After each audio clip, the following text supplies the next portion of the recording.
Tutirayet Nashta Prayesa Bhadreshu Nityam Bhagavat Sevaya Bhagavati Utamashloke Bhaktir Bhavati Naishtiki. So I am requesting the blessings of all the assembled devotees to say something useful for our devotional life. Okay. We have a robot on our class today. Okay, so chapter 17, text 21, canto 1 of SRIMAD BHAGAVATAM, Sutta Uvacha. Evam dharme pravadati sa samradvija samataha samahitena manasa vikeda paryachastatam. And translation by His Divine Grace, A.C. Bhaktivedanta Swami Prabhupada. Sutta Goswami said, "O best among the Brahmanas, the Emperor Parikshit, thus hearing the personality of religion speak, was fully satisfied, and without mistake or regret he gave his reply." Purport. The statement of the bull, the personality of religion, was full of philosophy and knowledge, and the king was satisfied, since he could understand that the suffering bull was not an ordinary one. Unless one is perfectly conversant with the law of the Supreme Lord, one cannot speak such things touching philosophical truths. The emperor, being also on an equal level of sagacity, replied to the point without doubts or mistakes. Namam Vishnupadaya Krishna Pastaya Bhutale Srimate Bhaktivedanta Swaminiti Namine Namaste Saraswati Deve Gauravani Pracharine Nirvisesha Sunyavadi Pashyate Adesha Tavine Vanchakalpa Tarubhyascha Kripa Sindhuvya Cha Patita Nam Pavanevyo Vaishnavevyo Namo Namaha. Jai Shri Krishna Chaitanya Prabhu Nityananda Shri Advaita Gadadhara Shri Vasadi Gaura Bhaktavranga. Hare Krishna Krishna Krishna Hare Hare, Hare Rama Rama Rama Hare. Jai. Okay, so I'll just read this translation one more time. Sutta Goswami said, "O best among the Brahmanas, the Emperor Parikshit, thus hearing the personality of religion speak, was fully satisfied, and without mistake or regret he gave his reply." So this is referring to, at this point, let me just pull this up.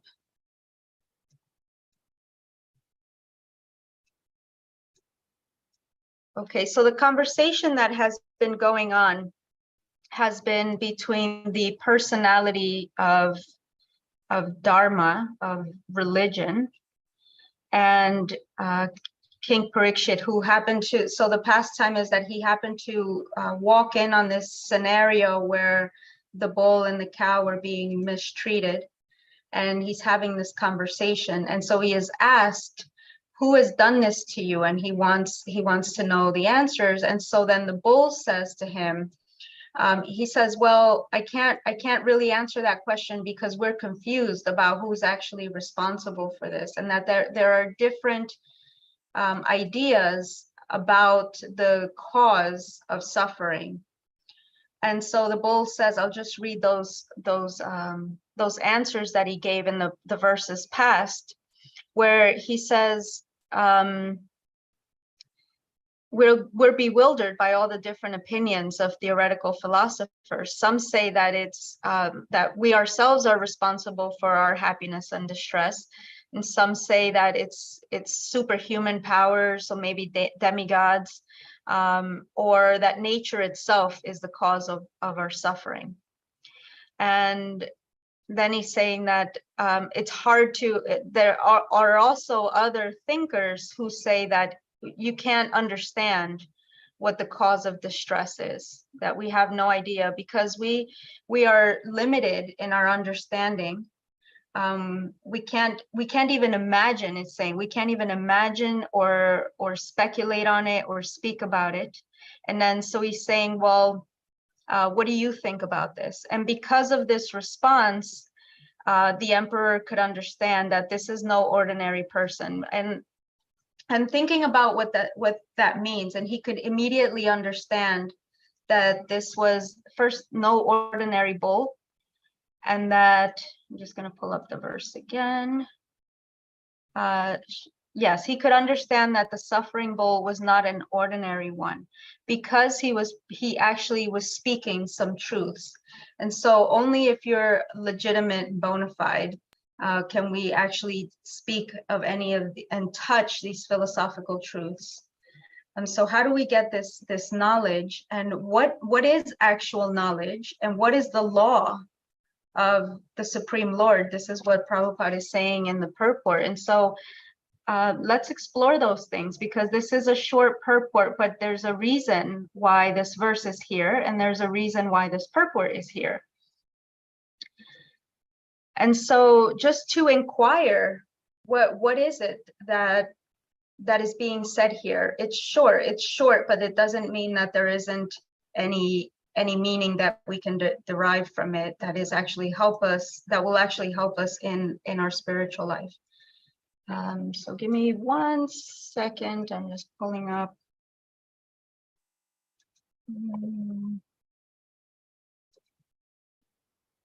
Too many windows in this world. Okay, so the first thing is he's saying, well, this bull, this living being, is actually conversant, perfectly conversant. So what does conversant mean? It means that having full knowledge of something, or being so familiar with something. So if we think of a language, when we're conversant in that language, we can actually speak that language, and we can have a full conversation about it and know how to express concepts using that language. And then he uses the word sagacity. Sagacity is mental discernment or good judgment. When I really like this word. When I was reading the definition of it, I was thinking that is so not me. This is why I need to read Bhagavatam, because I don't have the discernment or the good judgment, or often don't make good decisions. But this verse is giving us some questions. What is true knowledge? And in the Bhagavad Gita, Krishna says that by true knowledge, that a wise person will see everyone equal. So a sage, a brahmana, an elephant, a cow, a dog, and a dog eater. Vidya Vinaya Sampane Brahmana Gavi Hastini Sunichai Vasva Pakecha Pandita Samadarshinaha. So here we're getting an understanding of what is true knowledge, and true knowledge is to see with the correct vision. And also Srila Prabhupada often says that the true knowledge is to know, it's very simple, to know the difference between spirit and matter. When I was reading this this verse in this purport since I knew that this class was coming up, and the only thing I kept thinking was, I know absolutely nothing. I don't know what this means. I don't know what this is saying. I have no idea. And so go back to the basics. What is it that I do know? Because it's important. We're often looking for deeper philosophical truths, higher truths, more interesting things, and we want to know more complex things. This is the nature of the brain and the mind sometimes. But what is the foundation? It's so simple. Prabhupada says this all the time. So meditating on this, he says it's so simple, even a child can get it. And so what is it? If it's so simple, it's such a simple truth that a child can get it. What is it, and why do I sometimes lack the understanding of such a simple truth? And so it's just a matter of being reminded. So true knowledge is seeing with equal vision. So it's a symptom of true knowledge. Seeing with equal vision is a symptom of our true knowledge. And we have the knowledge of who everyone is, who I am, and who everyone is in relationship to Krishna. If I can understand that and have that knowledge, then the result is that I see that way. And I perceive the world from that place of truth. And if I perceive the world from that place of truth, then I behave from a place of truth. And then I am in living Dharma, practicing Dharma, honoring and respecting Dharma. This is in the Mahabharata, that famous line, Dharma Rakshati Rakshitaha, Dharma Rakshati Dharma Rakshati Rakshitaha. And so one who protects Dharma is protected by Dharma. And so this is the second question that comes up with this verse. So one, we have, what is true knowledge? Because this bull is conversant in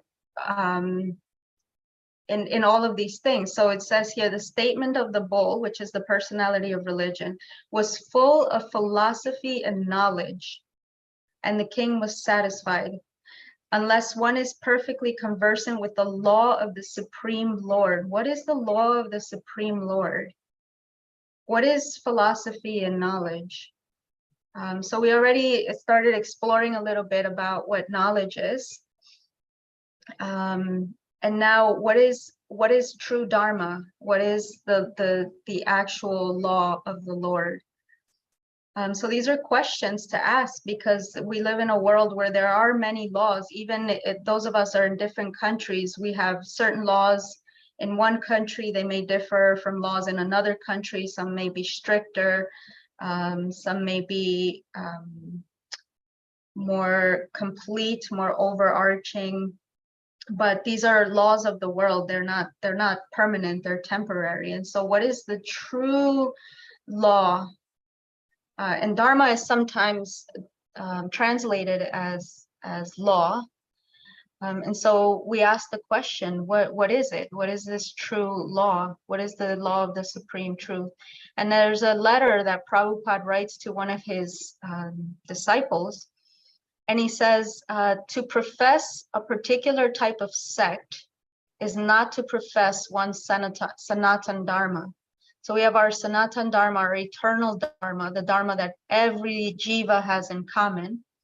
And he's saying, well, also it's religion. It's known as religion, it's known as law, it's known as essence. But to say that this is my religion is not to state your Sanatan Dharma. That is not my religion. The rendering of service is Sanatan Dharma. So true Dharma is devotional service. So then he goes on to say, factually, we are related to the Supreme Lord in service. The Supreme Lord is the supreme enjoyer, and we, living entities, are his servitors. We are created for his enjoyment, and if we participate in that eternal enjoyment with the Supreme Personality of Godhead, we become happy. We cannot become happy otherwise. It is not possible to be happy independently, just as no one part of the body can be happy without cooperating with the stomach. It is not possible for the living entity to be happy without rendering transcendental loving service unto the Supreme Lord Krishna. So we have a short verse, a short purport, and yet we can take from it the highest truths that guides everything. It guides our perception, it guides our practice, our sadhana, it guides how we relate to other living beings in this world and how we relate to Krishna. So these are the only things that we need. It is in Shastra that all rules and regulations are to follow two rules and regulations. One is to never forget Krishna, and the other is to always remember Krishna, one positive, one negative. And so it's up to us to discern, right, using our sagacity, to discern where the things in our lives fit into those categories. Is this, and this is such a basic thing, but the more we progress on the path, it's not that we somehow get new rules or more complicated rules, but we go deeper into the existing injunctions that have been given.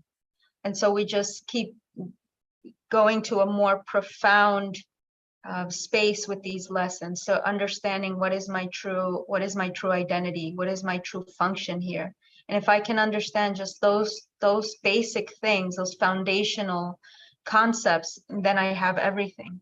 And so later Krishna, so it's important to understand, I think it's important to understand what is actual Dharma, because later in the Bhagavad Gita, Krishna is saying,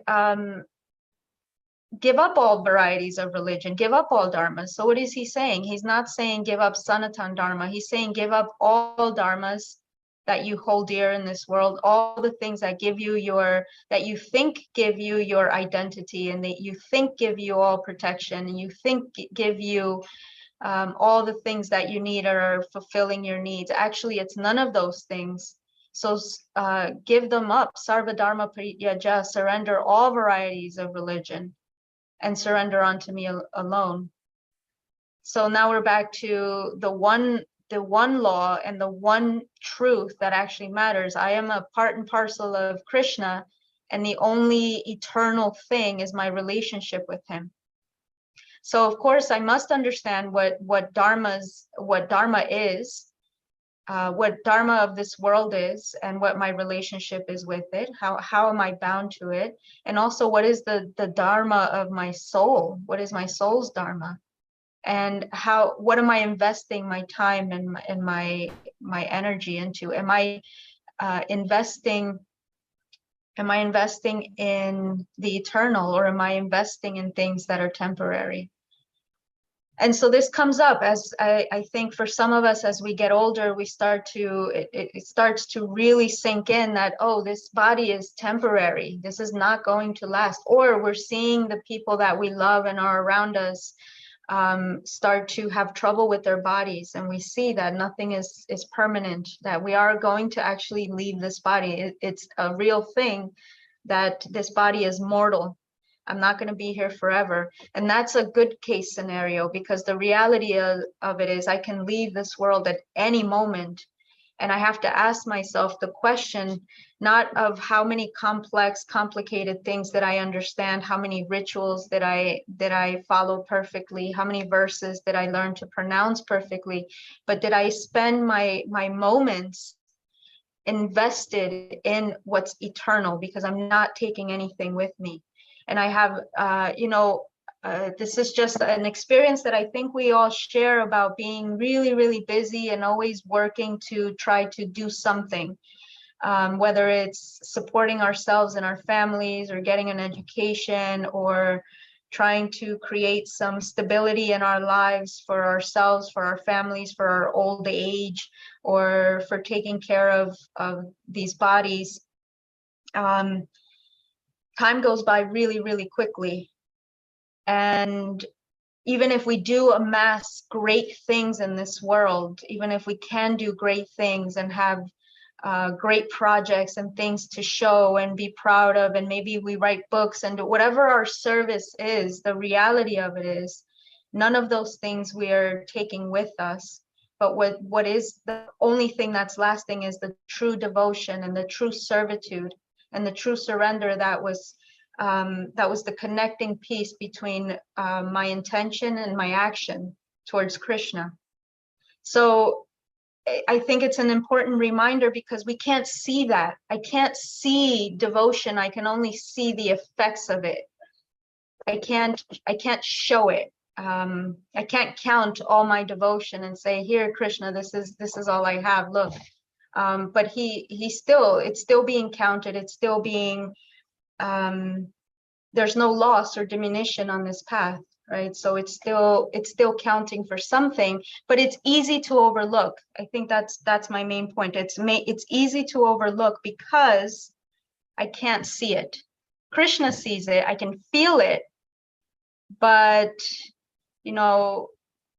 depending on where we are with our egos in this world,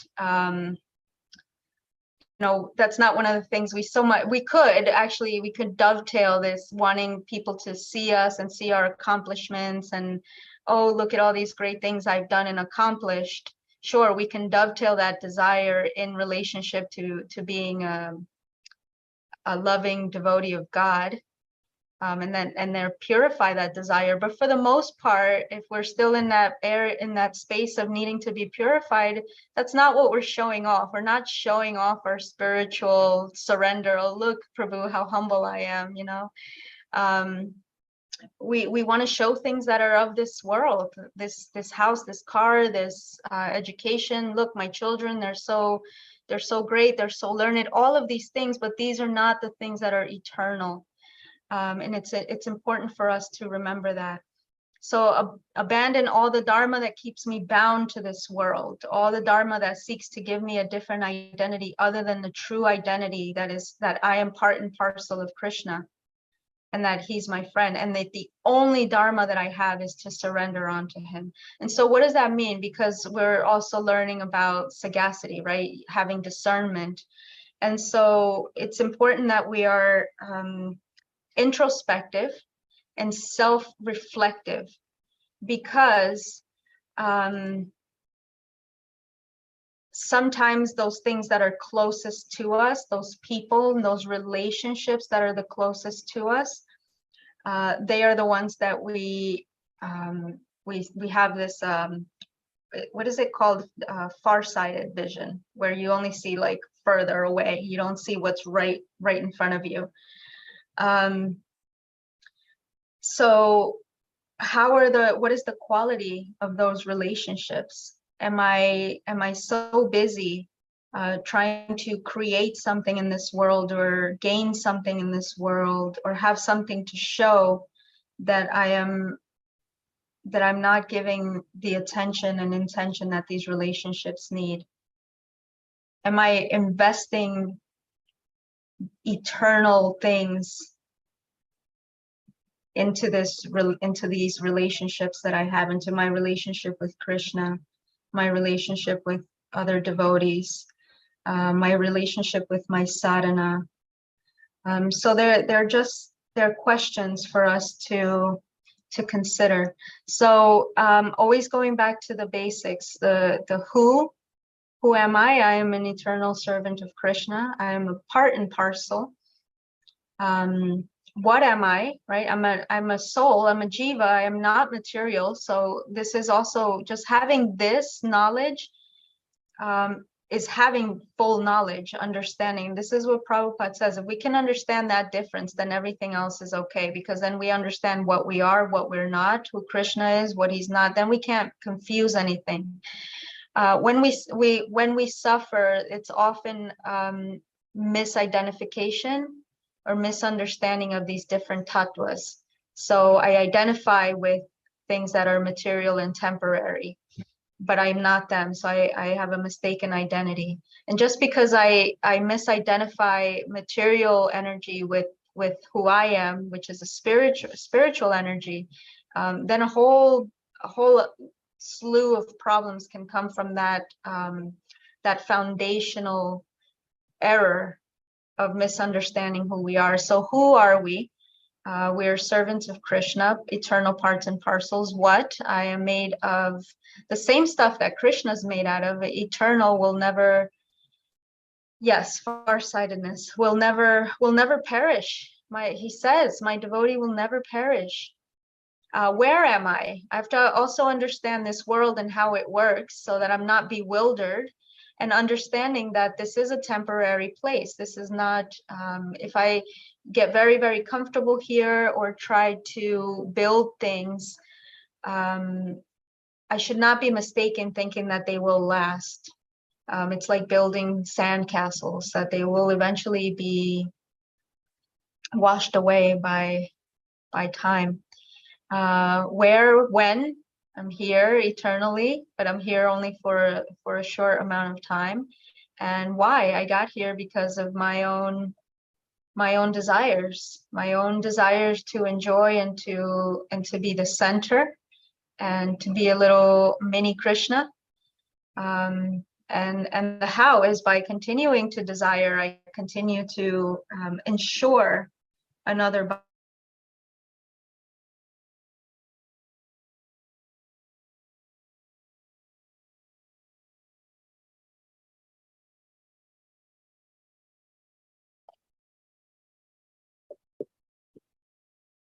Hare Krishna. Our speaker is kind of frozen. She'll fix it and then get back. Mother Lila, check your connection, because your internet froze.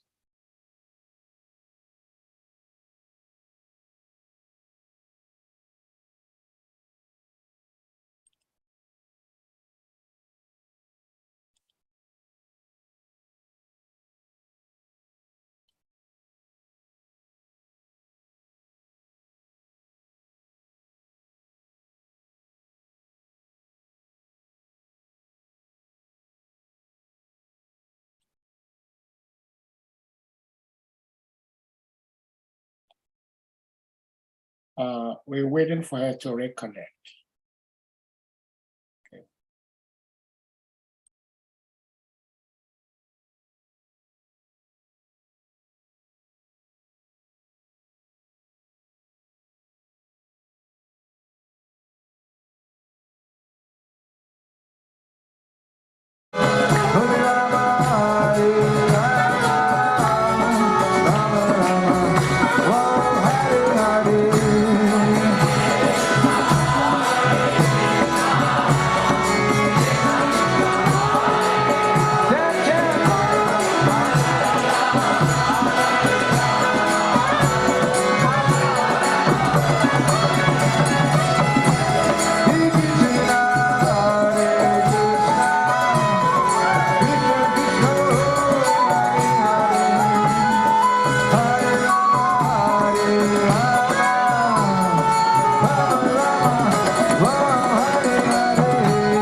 Hare Krishna, Madalila, you might have to unmute. Sorry. Thank you. I feel like this is my karma with technology. It's okay. So I'll finish up with a verse from the 11th canto that Krishna talks about what is true Dharma, what is our Sanatana Dharma. So 11th canto, chapter 19, verse 27 says, actual religious principles are stated to be those that lead one to my devotional service. Real knowledge is the awareness that reveals my all-pervading presence. Detachment is complete disinterest in the objects of material sense gratification, and opulence is the 8 mystic perfections such as animosity. So the true religious principles are those that lead to my devotional service. This is why religious principles are the same throughout the major traditions.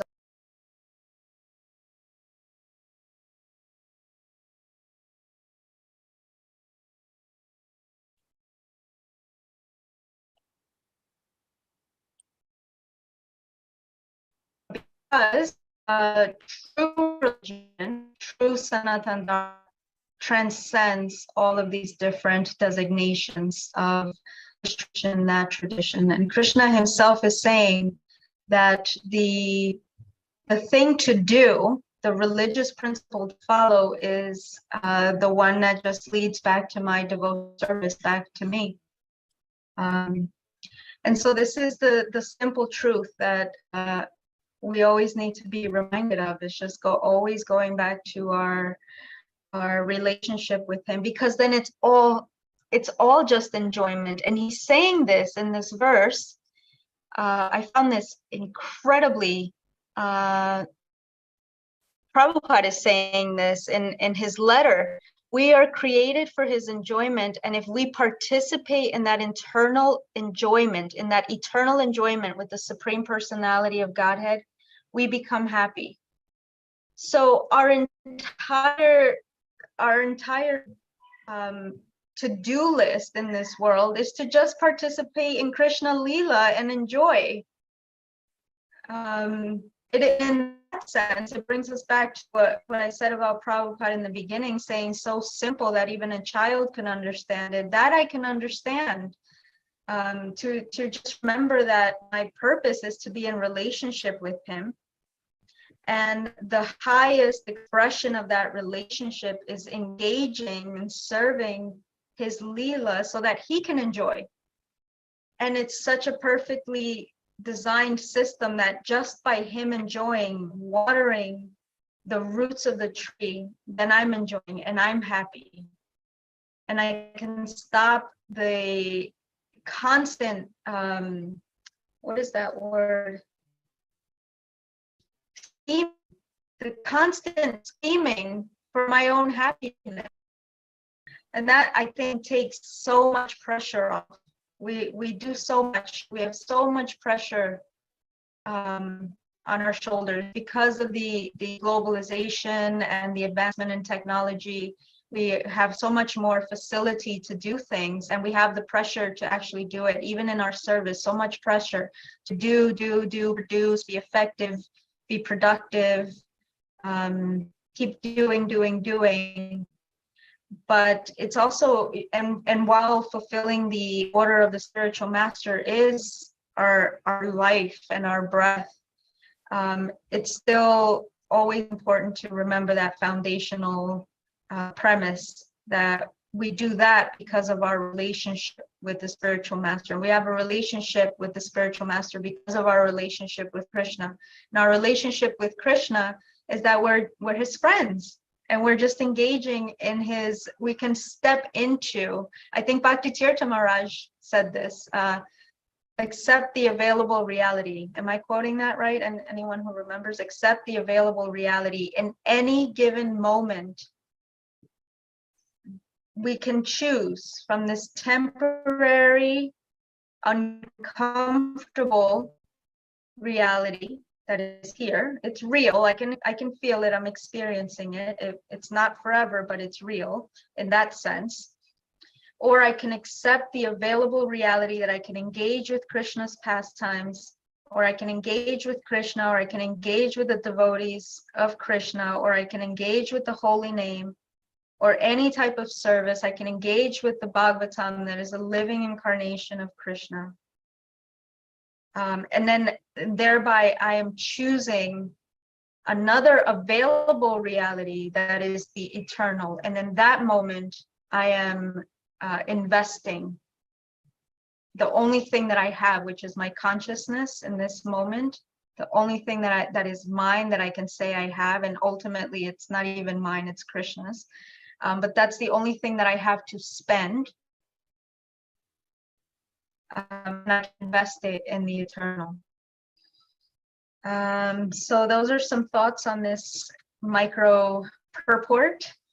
I'd love to hear other purports to the purport, because I'm sure I missed something. Well, Hare Krishna, thank you so much. Her Grace Lila Devi. Well, devotees, thank you for being here. So if anyone has a question or comment, please, you may do that by indicating using the hand emoji. Mother, you were talking about, it's very interesting how it's very important to read Srila Prabhupada's books. I remember some time ago when I used to do book distribution, there was one lady, an educationist. She used to tell me herself and her children liked reading Srila Prabhupada's books because of the grammar, the English language.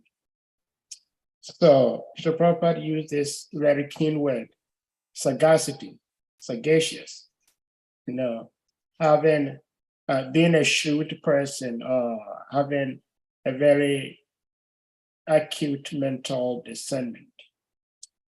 Now, you were talking about Krishna saying that we have to abandon all sort of dharmas. That dharma, in one sense, is things we cannot live without. So we live in a country, and it is our responsibility to serve the country, because when the country is no more existing, we can no more exist. And I saw on the news just the other day, I think yesterday or the day before yesterday, Russia is sending in troops to go to Ukraine to fight a war. And I saw so many family members crying for their loved ones being sent to Ukraine to fight this war. They do not want to, but they are going because the country demands. So in such a state, in such a situation, where is the right of the individual to say that I have sat down, I have discerned to see that this is an unjust war. I do not want to partake in it. But if you did not, the government is also going to deal with you. So what is the situation or the state of a devotee who unfortunately or fortunately gets the call to go fight in a situation like that? What is the state of the devotee? It's kind of, excuse my language, it's kind of crazy in this world we live in that sometimes one may be forced to do things against his wish or desires. What does the devotee do? That sounds exactly like Arjuna's problem, huh? Yeah. Yeah, that's also just reminds me of the nature of this world, that unfortunately we are in such a place where those things are we're sometimes forced to engage in things that are just not becoming. So what is the devotee to do? Well, that's what what Arjuna did. He asked Krishna. He reached out to Guru, to his teacher. He asked for enlightenment and he asked for guidance. And so we can only do the same thing. So I think that abandoning Dharma doesn't mean we don't do our duties, because that's the main teaching of the Bhagavad Gita. So what does it really mean to surrender all varieties of religion, surrender all the things that, what you said are the things we can't live without, or sometimes we have to make these decisions. So one example I'm thinking of is money. So because that we spend a lot of time and effort in getting money so that we can take care of ourselves and our basic human needs and those of our families. So to have a religion is to worship something and give energy to that thing, or to that idea or that concept. And so if money is, for say, let's say a dharma in this sense of my religion, the thing that I invest in, the thing that I invest in because it supports me and it gives me the things that I need.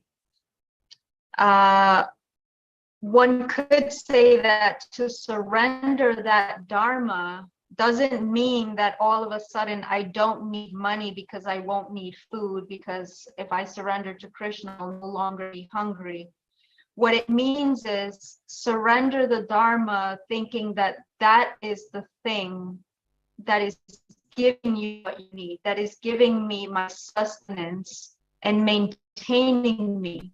It's surrendering the money as the source and recognizing that Krishna is the source and that he will take care of me. But it doesn't mean that I stop going to work because, oh, well, Krishna will provide. It just means that I know that the source is Krishna, not this thing. So therefore I surrender the thing. So it's about detachment, not so much learning to be without. And so that's, I think, the mistake that sometimes we make, thinking that to surrender or to be unattached means that we have all of a sudden it's some magical formula that now we don't need these things. If I maybe I've detached from the importance I give in clothes, and I'm not attached to what I wear or how much it costs or who made it, but it doesn't mean that I don't need clothes. It means that I'm not attached in this way, and making it my religion and making it the thing that I meditate on. And I think that that's one way to look at what Krishna is saying: surrender all, sarva dharma parityaja, surrender all dharmas, all the things that you're holding on to, as the source of this, or the source of that, the source of whatever it is, because he's the only true source. Because I think we also have to be intelligent with these things. In a lot of countries, if you don't go to war and you've been asked to, you go to jail if you don't do it. So we also don't want to go to jail. So then, you know, a decision has to be made. It's unfortunate, but this is just the nature of the world that we live in. We can't blame Krishna. We can't blame anything. This is just the way that this ride goes. You know, like you go to the parks, and some rides are made, they just go upside down a lot and loops and very scary and steep turns. That's just how it's made, and that's how this one was made. It's not very comfortable. You know, this is no place for a gentleman. Yeah. Well, thank you so much, Mother Lila. It's kind of it's a crazy world, if I may say that, because it's very difficult to tread on the path of Dharma in this age, in particular, and in continuation to this question and the answer you gave, you also quoted Gita 5:18, where it says, by virtue of knowledge, the great yogi sees no difference between a Brahmin, a dog eater, and things like that. Let me see where it is, 5:18.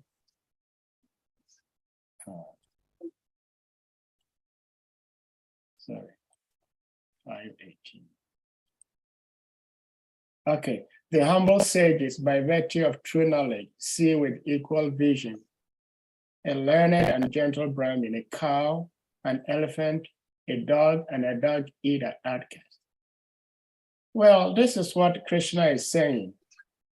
I don't know if that makes us to be non-humble devotees, because most of us do not see on equal with equal vision a dog and a cow, you know, because we use so many things from the cow, but we do not use, practically we don't use anything from the dog other than using the dog as a pet. But the cow, we use the stool, we use the urine, we use the milk. Again, Krishna says there is no difference between gold and pebbles, but we still see there is a big difference, you know. So how do we as devotees read these statements by Krishna and not ignore them, but at the same time act in reality to the world?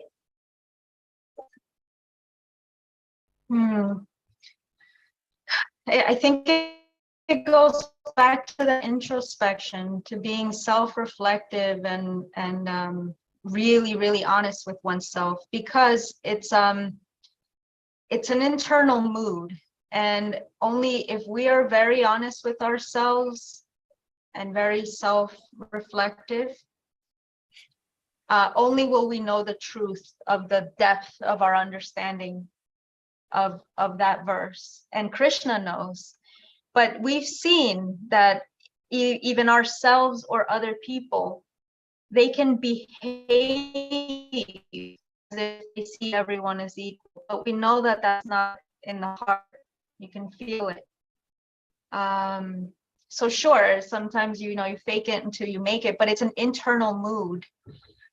So we can love people from afar and not associate with them, but the mood of seeing them the same is there. And then there's also another place, I think, it's also in the Gita, but it's also mentioned in the Chaitanya Charitamrita about seeing friends and enemies the same. How can you see? And so it's all a matter of practice, but really, this is where that phrase, the rubber meets the road. This is when the practice becomes real. In those moments, this is where our Krishna consciousness happens. In those moments where it's just me and just Krishna and my mind and what I think about another person, or how I judge them, or how I feel about them. This is the moment. And no one's around to watch it. No one but me or Krishna. That's it. And so it becomes, the practice itself becomes a very personal, intimate, private thing, because he knows the reality of our hearts, as do we. And so it's just a matter of practice. I've had to learn that. I don't know if anyone lives in maybe in a tropical area, there are these roaches that are like 3 inches big, and oh, they're so awful to look at. Just, they're supposed to be outside. If they're outside, they don't bother me so much. If they come inside, like it rains a lot, they're just the most awful things. So how do we see something that has that we get this rasa of disgust and hatred? How do we see something like that, like as a jiva, as a living being, and not you know, okay, I can't let you into the house, and you know, what if it's another kind of pest, you know, if it's rats or something, I can't, but I have to still see. So it requires discernment of what is, sure, this is the underlying reality, that everybody is the same, but then I have to discern, what does that mean for me in this time, place, and circumstance, and what does compassion here mean? And then also balancing that with I am my association. So it's all discernment and asking a lot of questions, I think, of questioning everything that I do. Why do I do it? What does it mean? And not doing things blindly. But I think always asking ourselves, you know, what is really going on with me? Because, you know, it's really easy to lie to ourselves. The dishonesty is very, very, what's that word? Insidious. It just creeps into the heart, and we think that, you know, we're following these principles, and yes, I'm so humble and I'm so tolerant of everyone, and oh my goodness, look at my advancement, and there's hatred in the heart, or there's envy in the heart, or there's that I'm better than feeling in the heart, or even the other insidious one, I'm the most fallen, right? That's also the ego of I'm just the worst of everything. So a lot of honesty, sagacious mood, sagacity of discerning what's real. Yeah, we just have to do the work on our own, just me and Krishna. Well, thank you so much, Mother Lila. Anyone with any question, comment, please? Hare Krishna, Srimad Prabhu, please unmute. Hare Krishna. Hare Krishna, thank you for reading. Hare Krishna. My obeisances to everybody. Mataji, thank you for your wonderful class. Just a comment on this last question you asked.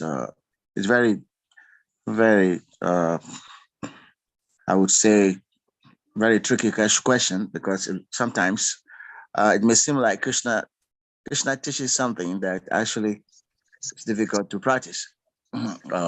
Yeah, sometimes people can raise that kind of question. You're right. But if you understand very well the Vedic culture, the cow is treated, is sacred, and it's almost offered puja, you know, for being sacred. And the dog is kept outside. You know, it's like, you know, it's not considered clean, so it's considered, not to talk of even the dog eater. So Krishna is saying that just like Mataji said, you know, treat friend and enemy alike. So yes, this one deserves so much respect from me, and that one I have to ignore. So that's what Krishna is saying we shouldn't do. You know, we should treat everyone, you know, equally, even if that person is not serving your interest, but you should still treat that person with respect. So that's what Krishna is saying. So those who in the Vedic culture who understand how cow is treated and how dog is treated, they can understand it. Yeah, they can understand it. That usually dog is treated with disrespect. They will kick it with food. And then you can see in the life of Lord Chaitanya. Lord Chaitanya actually awarded liberation to a dog. Okay? And then we can also see in the life of Sanatana, Goswami, when they were giving up their post, they were ready to give up all their gold coins, just like that. So without, any attachment to it, and the servant who was so attached to it was almost going to cause a problem. So the devotee is ready to give up even gold or anything, if that is going to be an obstacle to service. If it's going to be useful for service, Prabhupada said, you bring more and more, I will take it. But if it's going to be an obstacle, then devotee see it like a pebble of stone. Just ignore it, without any attachment to it. So I think that is the point. Thank you. Hare Krishna. Hare Krishna. Thank you so much, Shriman Vara Prabhu. Hare Krishna. Thank you so much. Mother Lila, you are muted. You may unmute. Thank you. I really appreciated that. I cut out at the end. Yeah. But that is, that was beautiful reminder of that. I got lost in thought with that point. It certainly requires some practice, and sometimes it's more difficult than others. And I think that's the way we gauge our progress, this mine and, my country, my countrymen, my family, this is the mood that the Bhagavad Gita starts off in, with my sons, and creating the separation between my sons and the sons of of Pandu. And so Krishna also is the number one exemplary for this kind of attitude, because he treated even the demons with a certain kind of respect. He even awarded them liberation. And he was never hateful or angry, even when he did respond in a way that he had to respond, sort of like when he had to keep his word, and he punished what is his name, when he cut off his head in the Supala. Yes, thank you. There was no hate in him. Even his enemies he treated with a certain kind of detachment. And I was thinking of, this is one of his opulences, to be renounced from all of these things. So there's no attachment even to that, being offended by someone, or he's the most exemplary. And also in his incarnation as Balaram, he's friends with Duryodhana, and so we have God on one side of, he's on the side of the Pandavas, on the righteous side, and then God in another form, he's on the side of just on the other side. And so that's an interesting thing. What does it really mean? Is God's on both sides, although he is we know that he supports the righteousness of the Pandavas. But does that mean anything, that he's also on the other side of the other person, of Duryodhana, who is also a jiva and also has his own desires, and somehow or other they're being fulfilled. So it's very interesting to see how Krishna manages the equanimity that he's asking us to practice. Thank you. Well, Mother, thank you. I have a question from the verse itself. And the question I will start it this way. I apologize that I'm using myself as the example. Some time ago, when I used to do radio preaching, it was radio, so nobody would see me. They only hear my voice. Okay, this person, Sahadev, is from Hare Krishna movement, and he's speaking. So there were some people who had been listening to my talks, and they developed some interest. So one day I went out on book distribution, and these two gentlemen, they met me, they asked me if I belonged to Hare Krishna. I said, yeah. Then they said, oh, are you coming from their center? I said, yes. They said, okay, I have a very good friend there. I said, what is the name? He says, Sahadev. And I said, I am Sahadev. They looked at me and then they moved away because they looked at me and seeing my appearance, they felt I could not speak what they were hearing from me. And of course, I'm not trying to take any credit. If there is any credit, I only tried to repeat what Srila Prabhupada has said in his books. But because they looked at me, they had a mindset that somebody speaking this much should look like this, look like that. And when they did not find those expectations in me, they said, no, this cannot be Sahadev.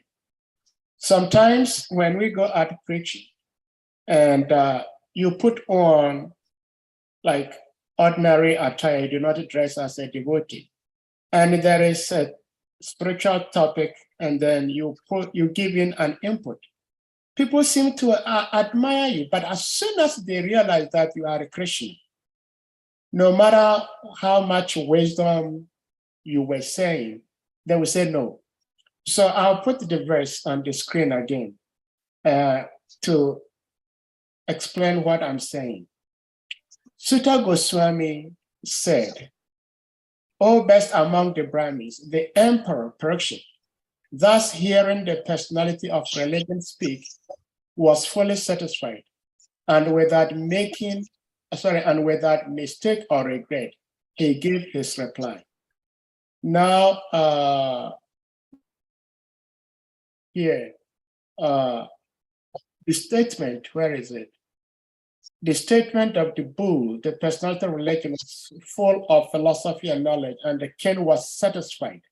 Here, this is Prabhupada saying, and the king was satisfied, since he could understand that the suffering bull was not an ordinary one.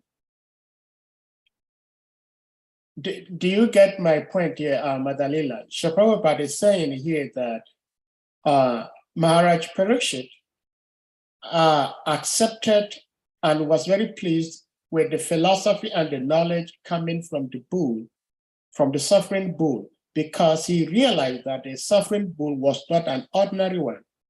So what would Maharaj Parikshit had felt if the philosophy and the knowledge, even though was sound, but was an ordinary person? Do you get my question though? Because like sometimes when somebody speaks, even though he's speaking wisdom, he's speaking sound philosophy, but we look at his caliber, we look at his background, and we say, oh no, even though what this guy is saying makes sense, but it cannot make sense because of who he is, you know. And if I'm not trying to be so blunt, sometimes somebody speaks wisdom, especially in the US, somebody may speak wisdom, but simply because the person has an accent, the listener feels that this person cannot be smart. How can I accept what this person is saying? I have had lots of experiences from like online, how should I say, like telemarketers. You know, sometimes they call you on the phone and they want to see if you can have this sort of employment. And once they hear there is some sort of accent in your speech, they will turn you down, no matter who you are, no matter what your caliber is. So here, Srila Prabhupada is saying that Maharaj Parikshit was very much pleased with the philosophy and the knowledge of this bull because he knew that this bull was not an ordinary one. So what would Maharaj Parikshit have felt if, despite the sound philosophy and the knowledge coming from the bull, this bull had been an ordinary bull? That's a lovely question. Let's see if we can discern what would have happened. I wonder if it's just a matter of you recognize if truth is truth and it doesn't matter who it comes from.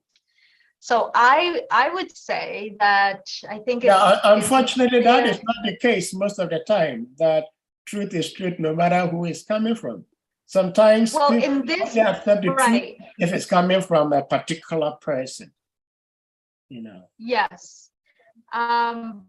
But that is in this particular case because it's King Parikshit who's the one observing and he's learned, then he will know the truth when he sees it. It doesn't matter who it comes from. And so I think what you're referring to is that the people who have to see that they see the package before they actually can understand what is being presented.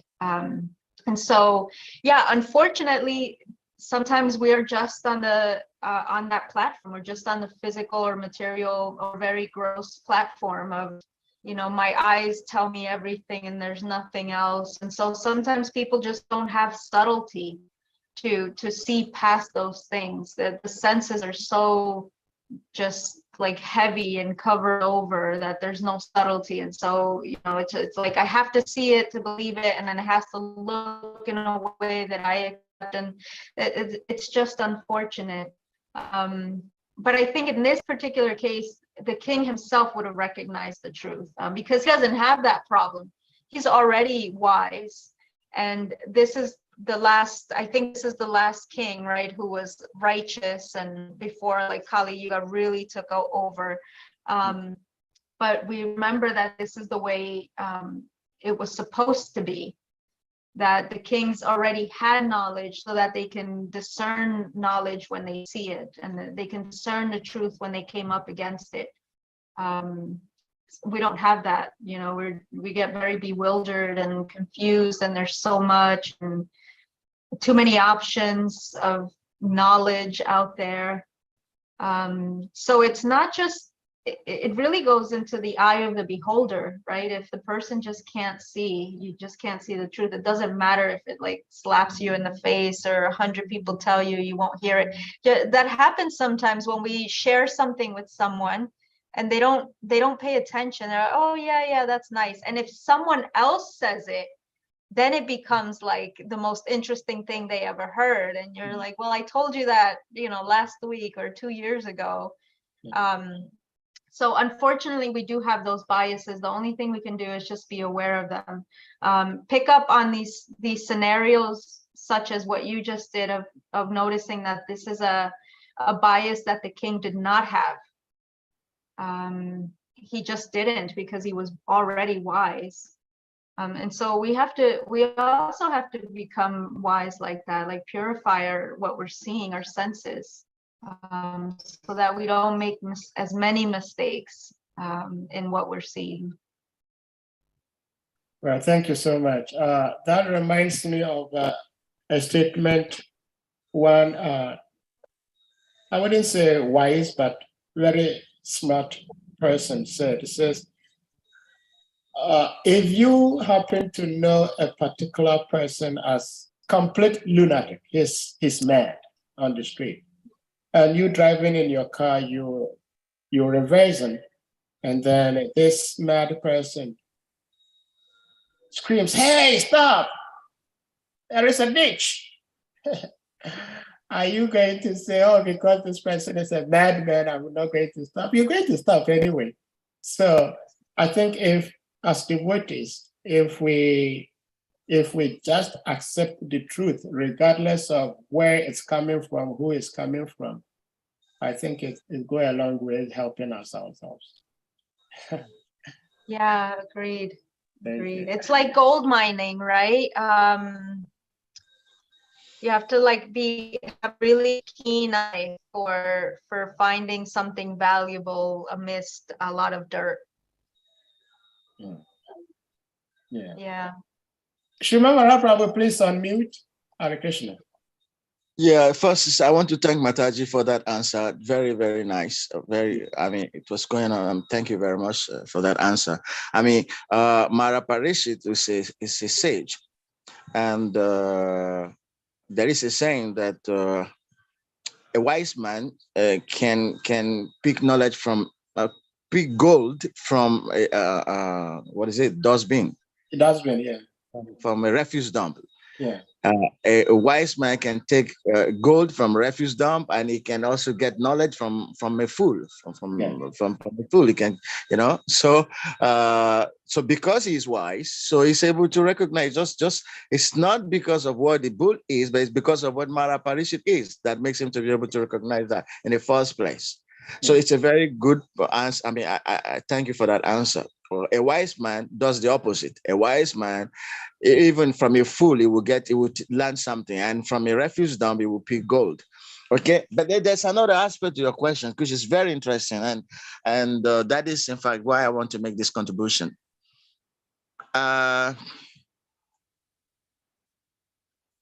When we want to, that packaging is actually very important. Packaging has become very important in the world in which we live today. Yeah. And that is one of the reasons why, let's use this Bhagavad Gita slok 3:21. Whatever a great man does, common men follow. Whatever standard is set, the whole world pursues. So, our Guru Maharaj used to say that we should, Prabhupada also used to say, should go and catch the big fish, should, because it is true that common people will only follow somebody who's already like an example for them, not just anyone. So that is also a fact. Now, once I had a similar experience, an incident that resembles what you had. I was driving to Lagos and long journey from Togo, and I had a breakdown somewhere in Nigeria there, and it was, so we managed to get a vehicle to a filling station, but the filling station was not functioning. So they were doing some repairs. So the engineer, entered into conversation with me, and he said, so I told him, who I was. I'm Hare Krishna. I'm traveling from another country down here. And said, Hare Krishna. So we got into some conversation, and and so I answered some of his questions. And the reaction of this guy, he said, how I wish that you people have some big men in this country to be saying this thing you've just told me, that they should be saying it on the television. Because if it is you people saying it, we've been meeting you on the street, we never really consider you people. But if you have an important man in this country repeating what you've just told me, in fact, you cannot imagine the impact it would have all over the country. So I could not. Yes, that's what he told me. He said, what you've just told me, if somebody, an important person has to say that, it will change this whole country. But because it's coming from you people, we will never take it. People won't take it. So, yes. So you're right. You're right. And that's why we have to preach to the important people in the society, and we make them become, flag bearers for Krishna. They should become, agents for Krishna. Because yes, people attach importance to the source of the knowledge. Not that is people in general, but a wise man does the opposite. Thank you very much. Hare Krishna. Thank you so much. I can't stop laughing because as a preacher from West Africa, everybody knows this. No matter how sweet you say whatever, they say, oh, somebody else should say it. It shouldn't be you. That's the problem. Thank you, and Mother Lila. Please unmute Mother Lila. Oh, I love that. This is great. This is one of the topics that are most dear to me because, our presentation does matter, whether we like it or not. We do have to live in this world. We don't have to be of it and do what the rest of the world does. But I think we can't deny that the presentation is important, and to in the service of Lord Chaitanya, to really infiltrate all aspects of our society. And to do that, we must be aware of how we present ourselves, and also people should be relatable to people, so that they can say, oh yeah, I can do that, they're just like me, they're normal people, and it works to have, a higher way of thinking and a higher consciousness. And so I think the burden of responsibility falls on us to do that intelligently. Yeah, so not to keep creating more separation with people, but really to preach to the people that are the highest in society. Yeah, thank you for that point. I'm so glad that came up, Prabhu. Yeah.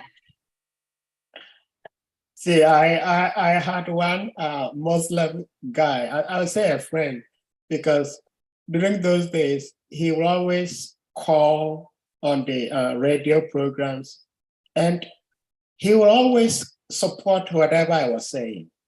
So one day I met him on a university campus, and he actually asked me a question because I was dressed as a devotee. I didn't know him.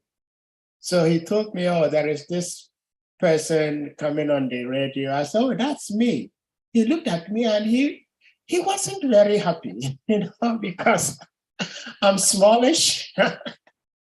And he looked at me, he thought, no, this little boy cannot be the person I've been listening to. So now there is a technology where one can increase his height by 3, 4, 5, 6 inches.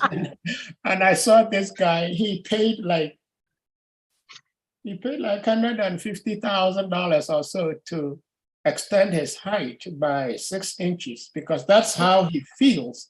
He feels people respond to him, people give him respect. And so he spent this much money to make his height much taller than he is now. But like you, Mother Lila and SRIMAD Prabhu were saying, that is completely opposite to the wise. The wise man doesn't look at all these things.